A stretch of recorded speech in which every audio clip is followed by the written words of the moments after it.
Hi எல்லாருக்கும் வணக்கம். Welcome to Kani's world. இன்றைக்கி ராகி வச்சு ஒரு தேங்காய் பால் கொழுக்கட்டை, ராகி தேங்காய் பால் கொழுக்கட்டை ரொம்ப ஹெல்த்தியான ரெசிபி. குயிக்காக எப்படி செய்கிறதுன்னு பார்க்கலாம் வாங்க.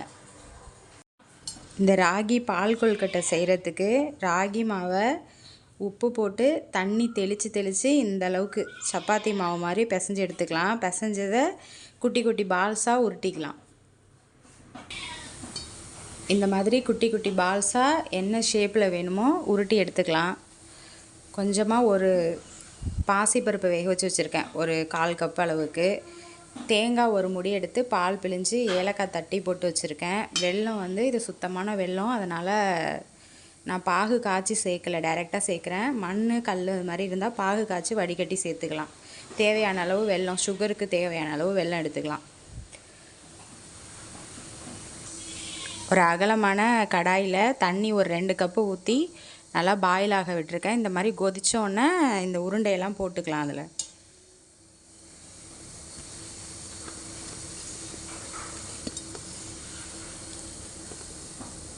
நல்லா கொதித்தோடனே போடணும். கொதிக்கிறதுக்கு முன்னாடி போட்டால் அப்படியே கரைஞ்சிரும்.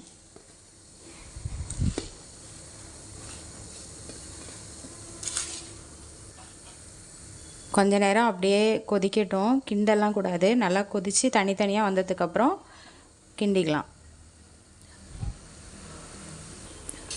நல்லா கொதிக்குது. இப்போ லைட்டாக கலந்து கொடுத்துக்கலாம். அப்படியே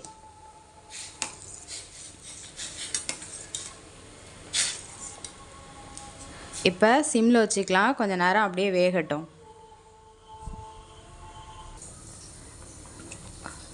நம்ம போட்டிருந்த ராகி உருண்டை நல்லா வெந்துடுச்சு. இப்போ பாசிப்பருப்பு வேக வச்சு வச்சதை சேர்த்துக்கலாம். இதில்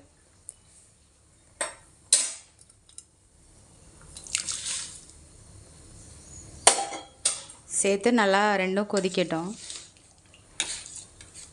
கொதித்து கொஞ்சம் திக்காய் வரணும், அது வரையும் நல்லா கொதிக்க விட்டுக்கலாம். ஒரு சிட்டிகை உப்பு சேர்த்துக்கலாம். இந்த ஸ்டேஜில் நல்லா கொதித்து திக்காக வந்துடுச்சு. இந்த ஸ்டேஜில் வெல்லம் சேர்த்துக்கலாம்.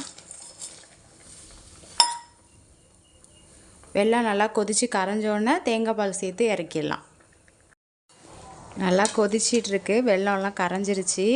இன்னும் கொஞ்சம் திக்கானோன்னே தேங்காய் பால் சேர்த்து இறக்கிடலாம். நல்லா திக்காயிடுச்சு. இந்த ஸ்டேஜில் தேங்காய் பால் சேர்த்துக்கலாம்.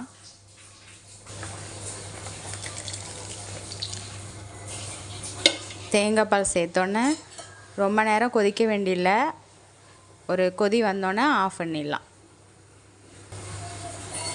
ஒரு கொதி வந்துருச்சு, இப்போ இறக்கிடலாம். கலரை பாருங்கள், கலர் நல்லா க்ரீமியாக இருக்குது. ரொம்ப ஹெல்த்தியான ஸ்நாக்ஸு. ஈவினிங் ஸ்கூல் விட்டு வர பிள்ளைங்களுக்கு செஞ்சு கொடுக்கலாம். ரொம்ப ஹெல்த்தியானது, ட்ரை பண்ணி பாருங்கள்.